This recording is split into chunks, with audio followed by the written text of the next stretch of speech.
प्रीति जी दिल्ली से। अरे राधे राधे महाराज जी। गुरुदेव भगवान, मेरा प्रश्न है कि जन्मों जन्मों के पाप इस मनुष्य जन्म में कैसे खत्म होंगे? जैसे रुई का पहाड़ लगाओ, एक दिया सलाई लगा दो, पूरा भस्म हो जाएगा? नहीं हो जाएगा। तो ऐसे ही ये दिया सलाई केवल भगवान के पास है, हमारे पास नहीं है, आपके पास नहीं है। भगवान ने कहा सर्वधर्मान परित्यज्य मामेकम शरणम ब्रज अहम त्वाम सर्व पापेभ्यो मोक्षयिष्यामि मा शुचः।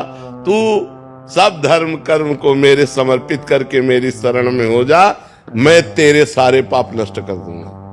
मैं तेरे सारे पाप नष्ट, भगवान सारे पाप नष्ट कर देंगे। तो हमें भगवान का नाम जप करना चाहिए, भगवान का नाम कीर्तन करना चाहिए, भगवान की लीला कथा सुननी चाहिए, भगवान के भक्तों का संग करना चाहिए, सब में भगवान की भावना करके सेवा करनी चाहिए। हमारे सारे पाप भगवान नष्ट कर देंगे। कभी गृहस्थ जीवन में रह के कभी कभी कुछ ना कुछ मुश्किलें आती है, मतलब ध्यान ऐसे भटक जाती है। नहीं, मुश्किल बच्चे हैं, ध्यान भटकता तो सबका है और मुश्किलें सबके आती हैं, आपकी ही बात नहीं है। हर मुश्किल से लड़ने के लिए हमें मनुष्य जन्म मिला है, भागने के लिए नहीं। सबके पास मुश्किलें हैं, चाहे बाबा जी हो, चाहे गृहस्थ हो, चाहे जवान हो, चाहे बूढ़ा हो, चाहे स्त्री हो, चाहे पुरुष हो। कोई ऐसा नहीं जिसके जीवन में मुश्किलें ना हो। क्यों भाई, तुम मुश्किल रहित हो क्या? हम भी मुश्किल में है, तुम भी मुश्किल में हो, लेकिन हम मुस्कुराते हैं, तुम चिंता में हो।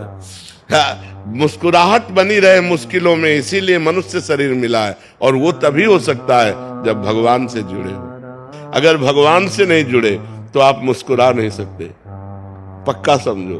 भारी से भारी विपत्ति और दुख में भी जो मुस्कुरा के कदम बढ़ावे वही तो मनुष्य है। जब भगवान को विपत्ति मिली तो हम इंसान को क्यों नहीं मिल सकती? राम जी को सुबह राज्य मिलना था और सामय के 14 वर्ष का वनवास मिला। थोड़ा विचार करो कि अगर हमारे पास ऐसी विपत्ति हो तो जीना मुश्किल हो जाए। सुबह चक्रवर्ती राजा बनना है और शाम के नंगे पैर वनवासी वेश 14 वर्ष किसी ग्राम में नहीं जाना। 14 वर्ष तक वनवास, कंदमूल फल पे जीना, कभी रोटी दाल नहीं खाना। तापस वेश विशेष उदासी 14 वर्ष राम वनवास। कितना बड़ा कष्ट भगवान को झेलना पड़ा। फिर हम इस मृत्यु लोक में जन्म लेकर मनुष्य होकर, ऐसी समस्याएं तुम्हारे पास है नहीं। बहुत छोटी छोटी समस्याएं आती हैं, उन समस्याओं का समाधान हम विवेक के द्वारा कर सकते हैं, हम भजन के द्वारा कर सकते हैं। हर समस्या का समाधान भगवान है। अगर हम भगवान से जुड़े, भगवान का नाम जप करें तो हमारे अंदर ऐसी बुद्धि आएगी कि हम लड़ सकते हैं, हम जी सकते हैं, हम दुख में भी जी सकते हैं। तो यही कला आप भी सीख सकते हो। खूब नाम जप करो, भगवान से चित्त को जोड़ो।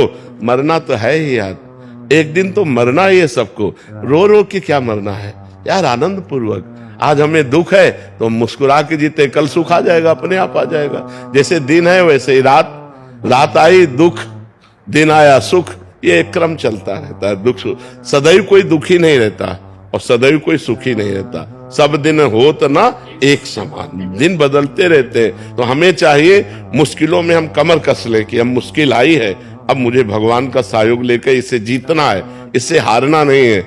मनुष्य शरीर मिला है गलतियों को सुधारने के लिए और मुश्किलों को संभालने के लिए। हमारी जो मुश्किलें आए उनको हम विवेक के द्वारा संभालें, उनसे लड़ें, उस संघर्ष करें और उस संघर्ष में हम विजयी होंगे। क्योंकि भगवान का हम भजन करते हैं और भगवान का भजन नहीं करते तब तो डूब जाओगे, फिर तो मुश्किलें चाट जाएंगी।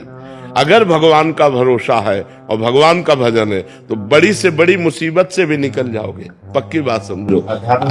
हाँ, आज अगर हम आपके सामने बोल रहे हैं, हंस रहे हैं और जी पा रहे हैं तो सच्ची मानो, शपथ पूर्वक कहते हैं, कसम पूर्वक कहते हैं कि केवल हम प्रभु की शरण में तुम जी पा रहे, नहीं जी नहीं पा सकते थे। और अब मस्त रहते हैं क्योंकि प्रभु की शरण में मरना तो एक दिन है ही यार, है? बिल्कुल मस्त रहना चाहिए। मनुष्य जीवन मस्ती के लिए मिला है। वो मस्ती तभी रहेगी जब भगवान से जुड़ोगे। अगर भगवान से नहीं जुड़े तो मस्त नहीं रह सकते।